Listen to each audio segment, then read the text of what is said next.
അസ്സലാമു അലൈക്കും വറഹ്മത്തുള്ളാഹി തആല വബറകാതുഹു. ബിസ്മില്ലാഹിർ റഹ്മാനിർ റഹീം. അൽഹംദുലില്ലാഹ്. അല്ലാഹുമ്മ സ്വല്ലി വസല്ലിം അലാ റസൂലിക സയ്യിദിനാ വ മൗലാനാ മുഹമ്മദ്.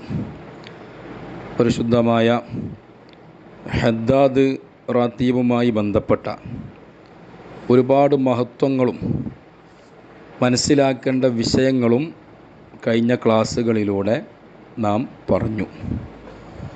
ദിക്റുകളുടെ കൂട്ടത്തിൽ നിന്ന് തിരഞ്ഞെടുക്കപ്പെട്ട 22 ക്യാരറ്റ് പവറും പവിത്രതയും മഹത്വവും ഉള്ള ദിക്റുകളാണ് ഹദ്ദാദ് റാത്തീബിൽ അടങ്ങിയിട്ടുള്ളത് എന്ന് നാം പറഞ്ഞു. ഹദ്ദാദ് റാത്തീബ് അടക്കം നാം ദിക്റ് ചൊല്ലുമ്പോഴും ഖുർആൻ പാരായണം ചെയ്യുമ്പോഴും പ്രത്യേകമായി ശ്രദ്ധിക്കേണ്ട ചില ആദാബുകളും മര്യാദകളും ഉണ്ട്. ഏതൊരു കാര്യവും അതിൻ്റെ നിയമങ്ങളും നിബന്ധനകളും ആദാബുകളും പാലിച്ചുകൊണ്ട് ചെയ്യുമ്പോഴാണ് അതുകൊണ്ട് യഥാർത്ഥമായ രൂപത്തിലുള്ള ഫലം ലഭിക്കുക. ദിക്റുകൾ നമുക്ക് എങ്ങനെയും ചൊല്ലാവുന്നതാണ്. വിശുദ്ധമായ ഖുർആനിലൂടെ തന്നെ അല്ലദീന യദ്കുറൂനല്ലാഹ ഖിയാമൻ വ ഖുഊദൻ വ അലാ ജുനൂബിഹിം എന്ന് പറഞ്ഞതായി കാണാം. നിന്നുകൊണ്ടും ഇരുന്നുകൊണ്ടും കിടന്നുകൊണ്ടും ദിക്റ് ചൊല്ലുന്ന ആളുകൾ. അപ്പോൾ ദിക്റ് ഏത് രൂപത്തിലും ചൊല്ലാവുന്നതാണ്. എന്നിരുന്നാലും അതിനൊക്കെ നിർദ്ദേശിക്കപ്പെട്ട നിബന്ധനകൾ പാലിച്ചുകൊണ്ട് ചൊല്ലുമ്പോൾ അത് കൂടുതൽ ഫലം കിട്ടാനും നമ്മുടെ വിഷയങ്ങൾക്കൊക്കെ പരിഹാരമാകാനും അത് കാരണമായി തീരും. അത്തരത്തിലുള്ള ദിക്റ് ചൊല്ലുമ്പോൾ ശ്രദ്ധിക്കേണ്ട 20ഓളം ആദാബുകൾ സൂഫിയാക്കൾ നമുക്ക് പഠിപ്പിച്ചു തന്നതായി കാണാം. ഇത് നമ്മൾ ഹദ്ദാദ് ചൊല്ലുകയാണെങ്കിലും മറ്റു തഹ്ലീൽ ചൊല്ലുകയാണെങ്കിലും മറ്റു ദിക്റുകളൊക്കെ ചൊല്ലുകയാണെങ്കിലും പരമാവധി ശ്രദ്ധിക്കേണ്ട വിഷയങ്ങളാണ് ഈ പറയുന്നത്. ഒന്നാമതായി ശുദ്ധിയുണ്ടായിരിക്കുക എന്നതാണ്. കുളിച്ച് വൃത്തിയായി വുളൂഓടുകൂടെയായിരിക്കണം ദിക്റിനും വേണ്ടി ഇരിക്കേണ്ടത്. വുളൂഓടുകൂടെ ദിക്റ് ചൊല്ലുമ്പോൾ നമുക്ക് കൂടുതൽ ആത്മാർത്ഥതയും അതോടൊപ്പം തന്നെ പൈശാചികമായ ഉപദ്രവങ്ങളിൽ നിന്ന് ദിക്റ് ചൊല്ലുമ്പം പൊതുവെ പിശാച്ച് നമ്മളെ ശല്യം ചെയ്യാനും വേണ്ടി ശ്രമിക്കും. പൈശാചികമായ പ്രയാസപ്പെടുത്തലുകളിൽ നിന്നൊക്കെ രക്ഷ കിട്ടാൻ വുളൂഓടുകൂടെ ദിക്റ് ചൊല്ലുക എന്നത് കാരണമാണ്. മാത്രമല്ല ഒരു വിശ്വാസിയെ സംബന്ധിച്ചിടത്തോളം സദാസമയങ്ങളിലും വുളൂഇൽ ദായിമായിരിക്കുക എന്നത് വലിയ ഒരു കാര്യമാണല്ലോ. ഏത് സമയത്താണ് മരണം സംഭവിക്കുക എന്നറിയില്ല. എപ്പം മരിക്കുകയാണെങ്കിലും വുളൂഓടുകൂടെയാണെങ്കിൽ അത് വല്ലാത്ത ഒരു സൗഭാഗ്യം തന്നെയാണ്. അല്ലാഹു തആല നമ്മെ അനുഗ്രഹിക്കുമാറാകട്ടെ. രണ്ടാമത്തെ ഒരു അദബായി പറയുന്നത് ഇസ്തിഖ്ബാലുൽ ഖിബ്ലത്തി, ഖിബ്ലക്ക് മുന്നിടുക എന്നതാണ്.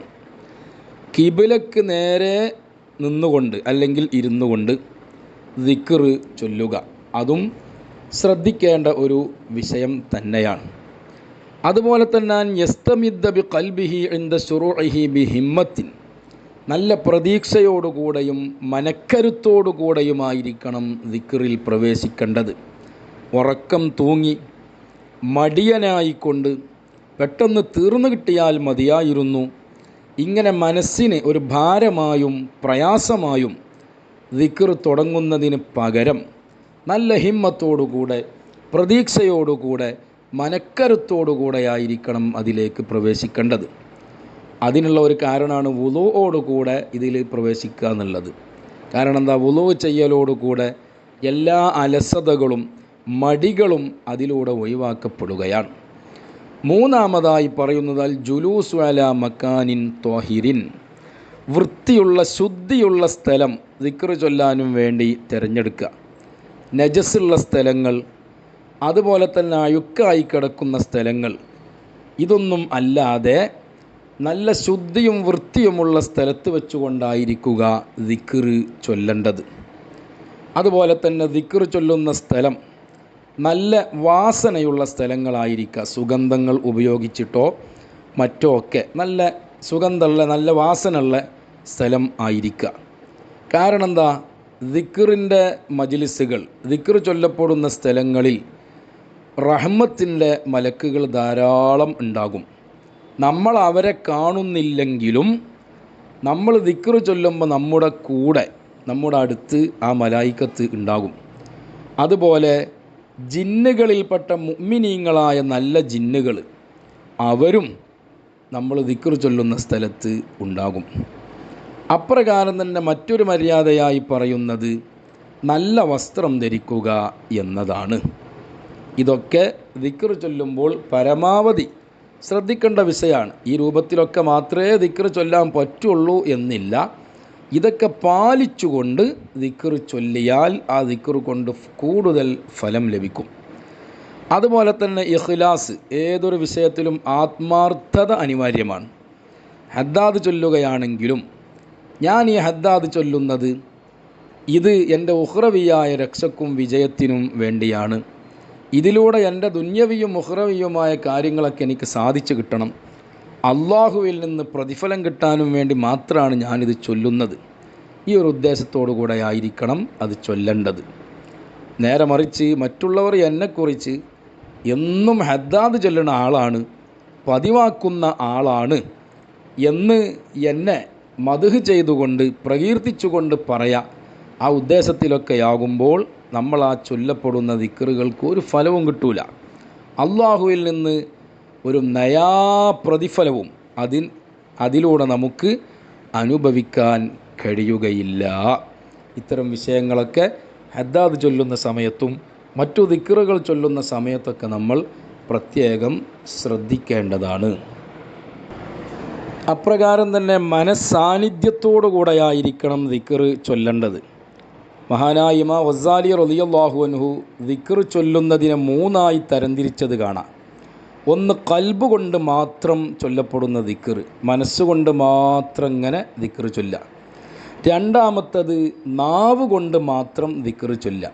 ചിന്ത എവിടെയൊക്കെയോ ആണ്, മറ്റെന്തിലൊക്കെയോ ആണ്, നാവ് കൊണ്ട് ഇങ്ങനെ ദിക്ർ ചൊല്ലുന്നുണ്ട്. മൂന്നാമത്തത് മനസ്സുകൊണ്ടും നാവ് കൊണ്ടും ചൊല്ലപ്പെടുന്ന ദിക്ർ. മഹാനവറുകൾ പറയുന്നുണ്ട്, ഇതിൽ ഒന്നാം സ്ഥാനമുള്ളത് മനസ്സുകൊണ്ടും നാവ് കൊണ്ടും ചൊല്ലപ്പെടുന്ന ദിക്റിനാണ്. ആ ദിക്റിൽ ശ്രദ്ധ കേന്ദ്രീകരിച്ച് നാവിലൂടെ ദിക്ർ ഇങ്ങനെ ചൊല്ലുക, ഇതാണ് ഏറ്റവും പവറുള്ള ദിക്ർ. അതുപോലെ മഹാനവറുകൾ പറയുന്നുണ്ട്, ചിന്ത എവിടെയൊക്കെയോ ആയി നാവ് കൊണ്ട് മാത്രം ചൊല്ലപ്പെടുന്ന ദിക്ർ, അതുകൊണ്ട് പ്രത്യേകമായ ഒരു ഫലങ്ങളൊന്നും ഇല്ല. അപ്പോൾ ദിക്റിനു വേണ്ടി നമ്മൾ തിരഞ്ഞെടുക്കുന്ന ആ സ്ഥലം, സാഹചര്യം നമ്മുടെ ശ്രദ്ധയും ചിന്തയും മറ്റു പലതിലേക്കും പോകാൻ കാരണമാകുന്ന ഒരു സ്ഥലം ആകരുത്. ദിക്ർ ചൊല്ലുന്ന സമയത്ത് മൊബൈൽ നമ്മൾ കയ്യിൽ പിടിക്കരുത്. വാട്സാപ്പ് ഓപ്പൺ ചെയ്യരുത്. വാട്സാപ്പിലൂടെ മെസ്സേജ് ഇങ്ങനെ വായിക്കുന്നുണ്ട്, നാവ് കൊണ്ടിങ്ങനെ ദിക്ർ ചൊല്ലണമുണ്ട്. ആ ദിക്ർ കൊണ്ടൊന്നും പ്രത്യേകമായൊരു ഫലം ഇല്ല എന്നാണ് ഇമാം ഗസാലി തങ്ങൾ പറയുന്നത്.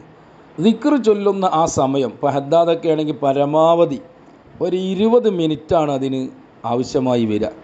ആ ഒരു 20 മിനിറ്റ് മൊബൈലൊക്കെ അപ്പുറത്ത് കൊണ്ടുപോയി വെച്ചിട്ട് ഔറത്തൊക്കെ പൂർണ്ണമായി മറച്ചിട്ട് കിബിലക്കൊക്കെ മുന്നിട്ട് ഇരുന്നിട്ട് വുളുഓട് കൂടെ നല്ല ഭക്തിയിലായിട്ട് ഹദ്ദാദ് ചൊല്ലുക. അങ്ങനെയാകുമ്പം ഹദ്ദാദിൻ്റെ ഒരുപാട് മഹത്വങ്ങളും ഫലങ്ങളും, അത്ഭുതപ്പെടുത്തുന്ന മഹത്വങ്ങളും ഫലങ്ങളും കഴിഞ്ഞ ക്ലാസ്സുകളിലൂടെയൊക്കെ നമ്മൾ ഒരുപാട് വിശദീകരിച്ചിട്ടുണ്ട്. അത്തരത്തിലുള്ള അത്ഭുതകരമായ ഫലങ്ങളും ഗുണങ്ങളും നമ്മുടെയൊക്കെ ജീവിതത്തിൽ നമുക്കും അനുഭവിക്കാൻ കഴിയും.